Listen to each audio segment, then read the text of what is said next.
जय माता दी। प्रिय भक्तजनों, आज की कहानी में हमें ज्ञात होगा कि सुहागन माताओं बहनों को किस दिन चूड़ी पहनना चाहिए और किस दिन नहीं, जिससे पति दीर्घायु हो। साथ ही साथ ये भी ज्ञात होगा कि स्त्री की क्या चीज छूने से भाग्य बदल जाता है, दिन दूनी रात चौगनी तरक्की होती है।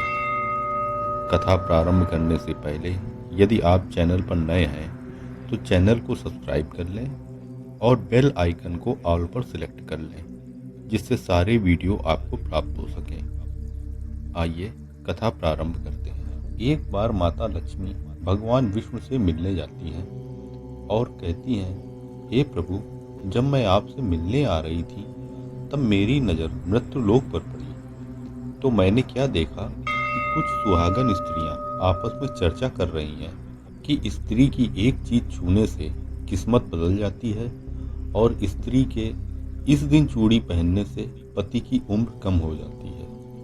प्रभु, मैंने जब से उस चर्चा को सुना है मेरा मन विचलित हो गया है, इसलिए मेरा आपसे अनुरोध है कि आप मेरे दोनों प्रश्नों का उत्तर देकर मुझे संतुष्ट करने की कृपा करें। भगवान विष्णु कहते हैं कि हे लक्ष्मी, मैं तुम्हें तुम्हारे दोनों प्रश्नों के उत्तर एक छोटी सी कहानी के माध्यम से दूंगा, मगर मेरी एक शर्त है कि मैं जब तक कहानी सुनाऊं तब तक मन लगाकर कहानी सुनना और कहानी पूरा सुनना, क्योंकि आधी अधूरी कहानी सुनने से आधा अधूरा ही ज्ञान प्राप्त होता है जो जीवन में कभी काम नहीं आता।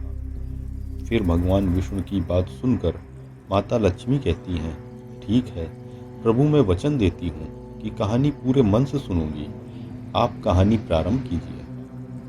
भगवान कहते हैं कि हे लक्ष्मी, एक नगर में एक सेठ रहता था।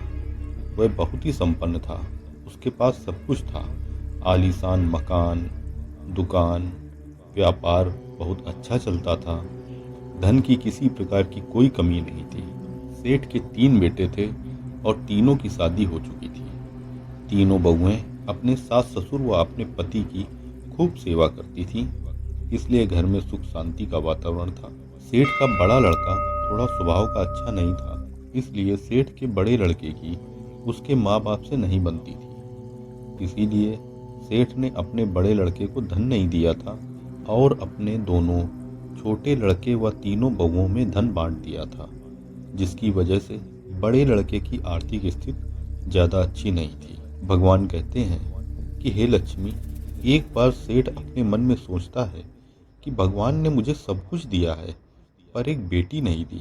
यदि एक बेटी होती तो अपने मन की सारी बातें मैं अपनी बेटी को बताता और बेटी को बहुत दुलार करता।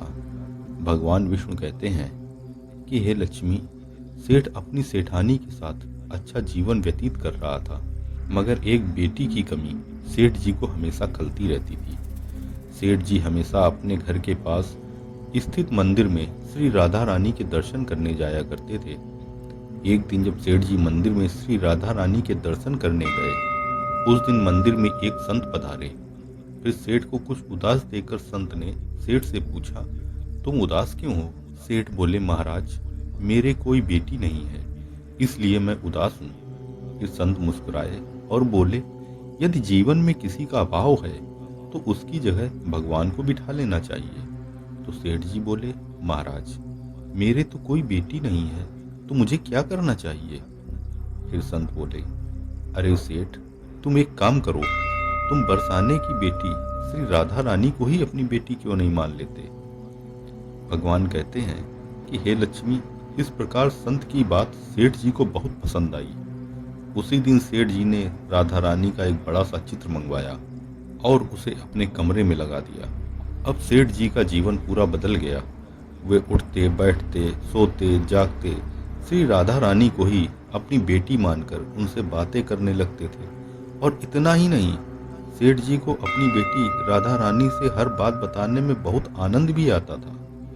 इस प्रकार सेठ जी की राधा रानी में ऐसी लगन लगी कि जब भी वह दुकान पर जाते थे तो श्री राधा रानी को भोग लगाकर प्रसाद ग्रहण कर ही जाते थे, और शाम को लौटते थे तो राधा रानी को प्रणाम करते थे और उनसे दिन भर की बातें आकर बताते थे। और रात में भोग लगाकर प्रसाद ग्रहण करते थे। भगवान कहते हैं कि हे लक्ष्मी, उस सेठ ने जब से राधा रानी को अपनी बेटी के रूप में स्वीकार किया था, वह हर समय प्रसन्नचित्त रहता था। जब भी सेठ से कोई पूछता कि तुम्हारे कितने बच्चे हैं, तो सेठ जी हमेशा यही कहते कि मेरे 3 बेटे, 3 बहुएं और 1 बेटी है। एक दिन सेठ जी के घर चूड़ी पहनाने वाली मनिहारन आई, तो राधा रानी ने सोचा कि आज तो दिन ठीक नहीं है, आज के दिन तो चूड़ी पहनना अशुभ होता है।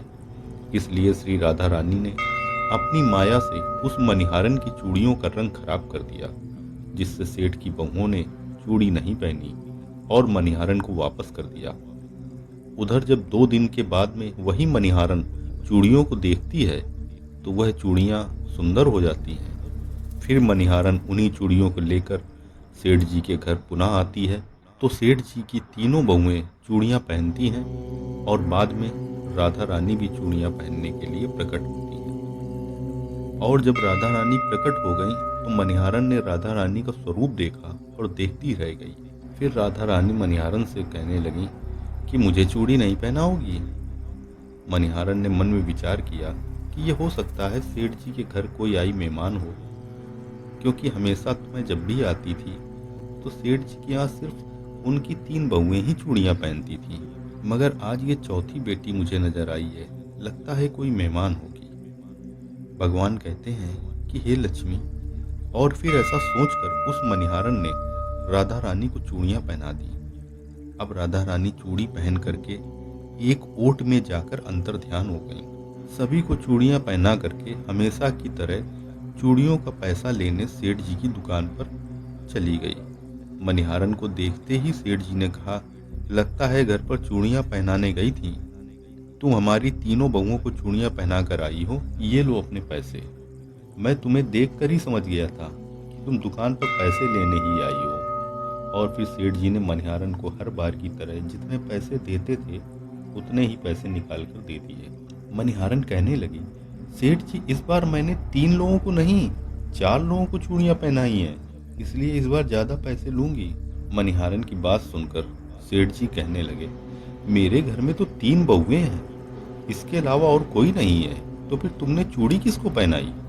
तो मनिहारन कहने लगी, सेठ जी, मैं नहीं जानती, लेकिन मैं सिर्फ इतना जानती हूँ कि मैंने 4 लोगों को चूड़ी पहनाई है। तो फिर इस प्रकार मनिहारन की बात को सुनकर सेठ जी कहने लगे, ठीक है, पहले तुम 3 लोगों के पैसे ले जाओ, बाकी के पैसे मैं पहले घर पर जाकर पता करूंगा कि चौथा कौन है जिसे घर पर जाकर तुमने चूड़ी पहनाई है, इसके बाद तुम्हें पैसे दूंगा।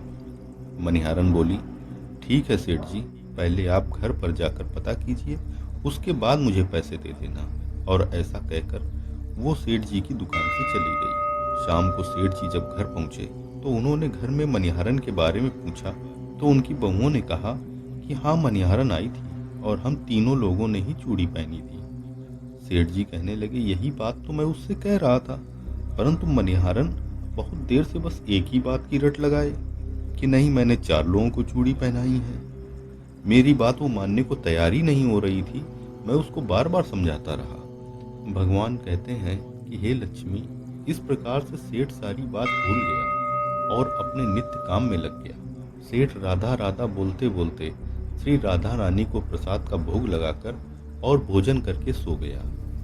उधर जब सेठ को नींद आई तो उसके स्वप्न में श्री राधा रानी प्रकट हुई और उनकी आंखों में आंसू थे। सेठ ने पूछा, बेटी उदास क्यों हो? तो राधा रानी ने कहा, पिताजी, आज मेरा मन बहुत दुखी है। मैंने आज अपने पिता का घर समझ करके यहाँ आराम से चूड़ियाँ पहन ली थी, परंतु पिताजी, आपने उस मनिहारन को मेरी चूड़ियों का मोल नहीं चुकाया। पिताजी, आपने मुझे बेटी तो बना लिया, परंतु आपको मेरी याद नहीं आई, आपने मुझे भुला दिया, इससे मैं बहुत दुखी हूँ। इतना सुनकर सेठ सपने में ही रोते हुए बोला, बेटी, मुझे क्षमा कर दो, मुझसे बहुत बड़ी भूल हो गई है। और सेठ तुरंत ही नींद से उठे, उनकी आंखों से आंसू बह रहे थे। सेठ ने तुरंत ही तिजोरी में से पैसे निकाले और आधी रात को ही मनिहारन के घर की तरफ चल दिए। सेठ ने मनिहारन के घर पहुंचकर उसका दरवाजा खटखटाया। मनिहारन ने दरवाजा खोला और सेठ जी को देखकर कहने लगे, अरे सेठ जी, इतनी रात को आपका कैसे आना हुआ? और फिर मनिहारन सेठ जी को अपने घर के अंदर ले गई। सेठ जी की आंखों में आंसू भरे थे और सेठ मनिहारन से कहने लगे, तुम्हारे जैसा भाग्यशाली कोई नहीं है। तो मनिहारन कहने लगी कि सेठ जी ऐसा क्या हो गया? सेठ जी बोले, मैंने राधा रानी को अपनी बेटी बनाया है, परंतु मैंने कभी उन्हें अपने नेत्रों से नहीं देखा। लेकिन तुमने आज राधा रानी को अपने हाथों से छुआ है और उनको चूड़ियां पहनाई हैं। आज तुम्हारे जितना भाग्यशाली इस पृथ्वी पर कोई नहीं है। मैं तुम्हें अपनी पुत्री की पहनी हुई चूड़ियों का मूल्य चुकाने आया हूँ। और ये कहकर सेठ जी ने रुपयों से भरी थैली मनिहारन के सामने रख दी और कहा, इससे जो भी लेना है ले लो। जब मनिहारन ने सुना कि स्वयं राधा रानी उससे चूड़ियां पहनने आई थी, तो मनिहारन की आंखों में भी आंसू की धारा बह निकली। और मनिहारन बोली, सेठ जी, मैं राधा रानी की चूड़ियों के पैसे कैसे ले सकती हूँ? ऐसा सौभाग्य किसे मिलता है जो मुझे प्राप्त हुआ और मैंने राधा रानी को अपने हाथों से चूड़ियां पहनाई हैं। मैं बिटिया राधा रानी की चूड़ियों के पैसे कभी नहीं लूंगी। परंतु सेठ नहीं माने। सेठ जी ने रुपयों से भरी हुई थैली वहीं मनिहारन के घर पर रख दी और वहां से सीधे अपने घर पर आए और अपनी पत्नी को लेकर श्री राधा रानी के मंदिर में चले गए। उस दिन के बाद से सेठ जी ने अपना सब कुछ छोड़ करके संन्यास ले लिया और अपना सारा जीवन राधा रानी के मंदिर में राधा रानी की सेवा में बिता दिया। भगवान कहते हैं कि हे लक्ष्मी, इधर सेठ ने अपनी पत्नी के साथ राधा रानी की भक्ति में मगन हो जाते हैं, उधर राधा रानी बड़े लड़के के स्वप्न में आती हैं और कहती हैं कि तुम अपनी माँ की सेवा नहीं करते हो, इसीलिए तुम्हारी ये स्थिति है। तुम आज से ही अपने माँ के चरणों को स्पर्श करना प्रारंभ कर दो, देखना रातों रात तुम्हारा भाग्य कैसे बदल जाता है। भगवान कहते हैं कि हे लक्ष्मी, इस प्रकार से सेठ जी का बड़ा लड़का अपनी माँ के चरणों को रोजाना स्पर्श करने लगा और बहुत बड़ा आदमी बन गया। उसके पास धन की कोई कमी नहीं थी। फिर भगवान विष्णु कहते हैं कि हे लक्ष्मी, तुम अपने पहले प्रश्न का उत्तर सुनो।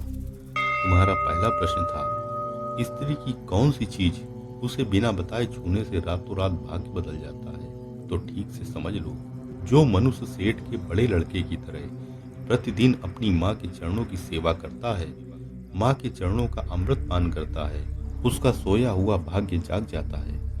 एक दिन ऐसा इंसान बहुत बड़ा आदमी बनता है। भगवान कहते हैं कि हे लक्ष्मी, अब तुम अपने दूसरे प्रश्न का उत्तर सुनो। तुम्हारा दूसरा प्रश्न था कि स्त्री के किस दिन चूड़ी पहनने से पति की उम्र कम हो जाती है।